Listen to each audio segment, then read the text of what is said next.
প্রথমে পেঁয়াজগুলোকে ব্রাউন করে ভেজে নেব।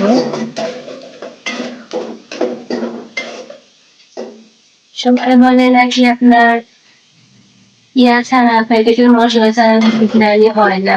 বাড়িতে যে আমার বাড়িতে নিজের হাতে করা মশলা দিয়ে বিরিয়ানিটা খুব সুন্দর রান্না করা যায়। আমি প্রথমে দিলাম রসুন বাটা দিলাম,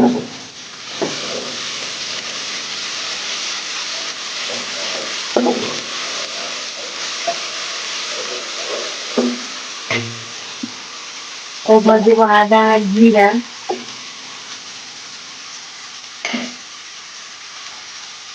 এটা আমি 2 চামচ দিলাম।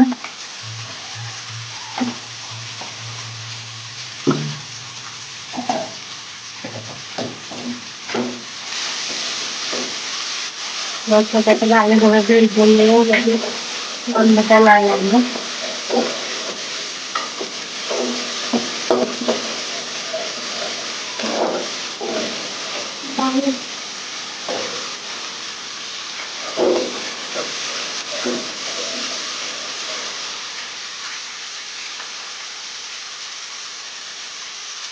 মাংস কষানোর জন্য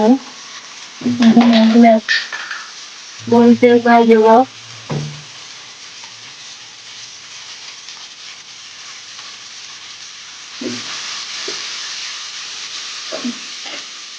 1 টেবিল চামচ হলুদ গুঁড়ো দিলাম,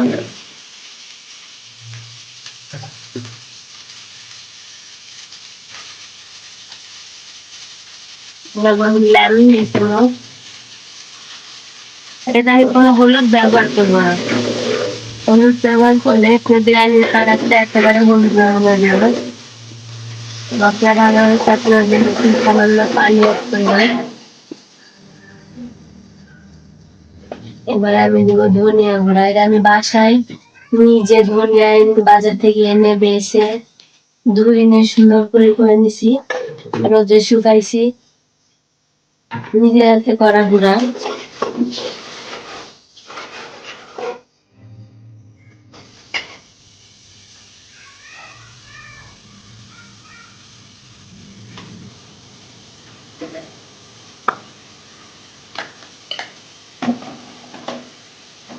এবার দিয়ে নেবো গরম মশলা গুঁড়া 2 চামচ।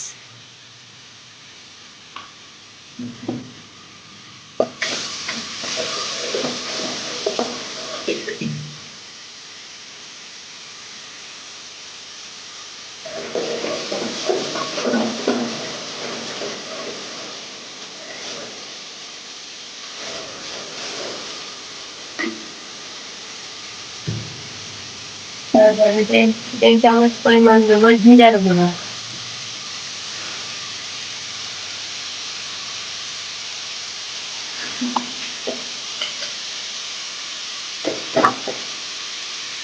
মরিচের গুঁড়াটা বেশি দিলাম না, কারণ পরে আবার কাঁচা মরিচ এটার মধ্যে অ্যাড করবো। দেখেন মাংস আর মশলাটা কষানোর যে কালার এসে গেছে, সুন্দর একটা কালো রঙের কালার চলে এসছে। কালারটা কিন্তু অনেক সুন্দর লাগছে দেখতে। বিরিয়ানির মশলার কালারের মতো কালার চলে এসছে।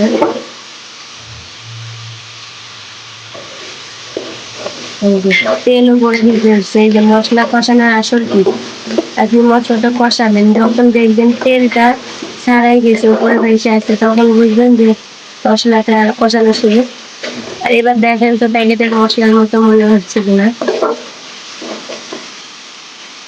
এবার আমি এর মধ্যে মাংসগুলাকে টুকরো করে রাখা মাংসগুলাকে দিয়ে দিলাম।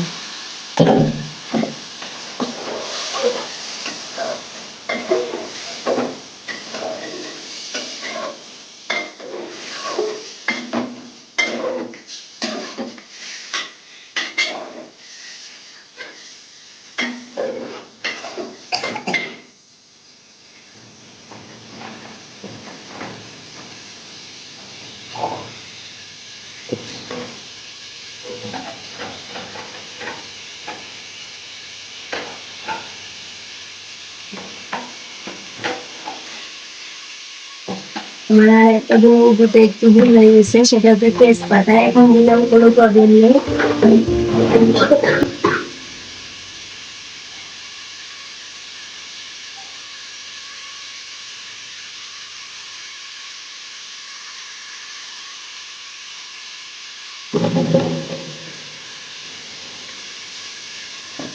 পাতাগুলো ভালোভাবে ধুয়ে নিলাম, নিয়ে এখন মাংসের মধ্যে দিয়ে দিচ্ছি।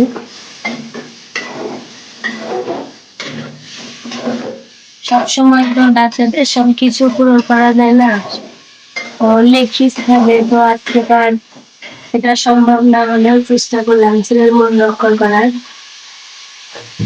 ফ্রিজের মধ্যে মাংস ছিল, সেটা দিয়ে বিরিয়ানি রান্না করে খেলাম।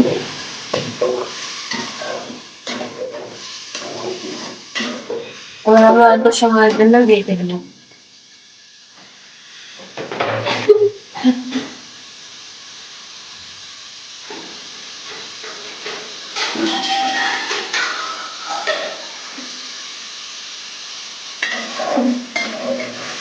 এটা যখন পানিটা ফুটে আসবে, তখন আমি কিছু পানি অ্যাড করবো এটা সিদ্ধ হওয়ার জন্য।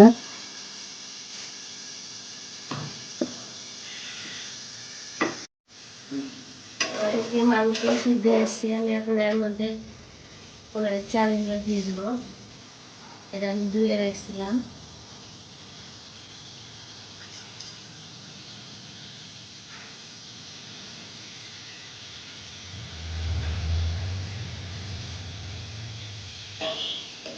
এবার এটাকে কিছুটা ভেজে নেবো।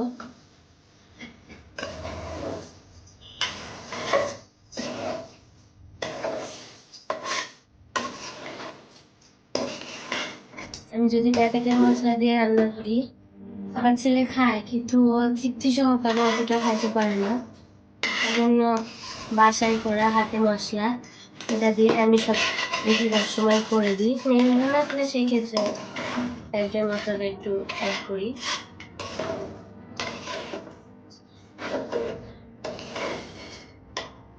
ছোট মানুষ তো বেশি যে কোনো বাচ্চারাই দেখবেন, বেশি ঝাল কোনো কিছু ওদের জন্য ক্ষতি, খাইতে একটু অসুবিধা হয়। আমি এভাবে করে দিলে আমার ছেলে অনেক আনন্দ সহকারে, আমার দেখতে অনেক ভালো লাগে। আসলে প্রত্যেকটা বাবা মায়েরই চায় তার সন্তান সবসময় হাসি খুশি থাকুক। ঠিক আমিও চাই, আমার চেষ্টা করি আমার সামর্থ্যের মধ্যে যেটুকু আমি পারি আমার ছেলেকে ভালো রাখার। জীবনে তো মানুষের দুঃখের সময় আসে, সুখের সময়ও থাকে, আর মিলেই তো মানুষের জীবন, ঠিক না?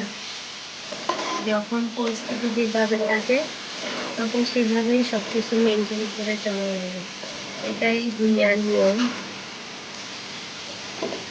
আল্লাহ প্রত্যেকটা মানুষকে আপনার কষ্টের কিছু সময় দেয়, দিয়ে পরীক্ষা করে, আবার অনেক সুখের জীবনও দেয়, যে সুখের দিনে সে কি করছে এটা পরীক্ষা করার জন্য। আল্লাহ আমাদেরকে দুইভাবেই পরীক্ষা নেয়। আমাদেরকে সবসময় ধৈর্য ধরে আল্লাহকে স্মরণ করতে হবে। তিনি আমাদেরকে যেভাবে নেবেন আমাদের জীবন সেভাবেই যাবে।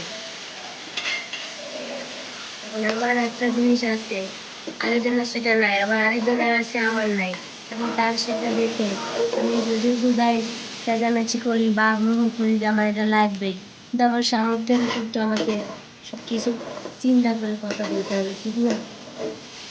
এই যে দেখেন, কালারটা কিন্তু আসবে আস্তে আস্তে। এই যে চাউল মোটামুটি ভাজা আছে, এরপর আমি এর মধ্যে গরম পানি অ্যাড করে নেব।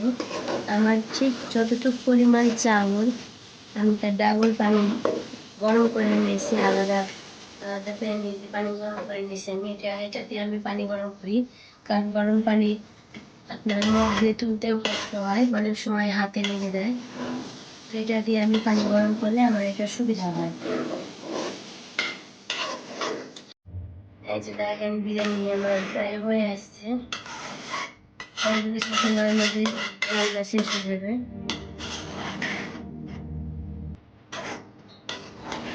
আপনারা সবাই এভাবে বাসায় ট্রাই করবেন, দেখবেন প্যাকেটের মশলা থাকে বিরিয়ানি কিন্তু খাইতে অনেক মজা লাগে।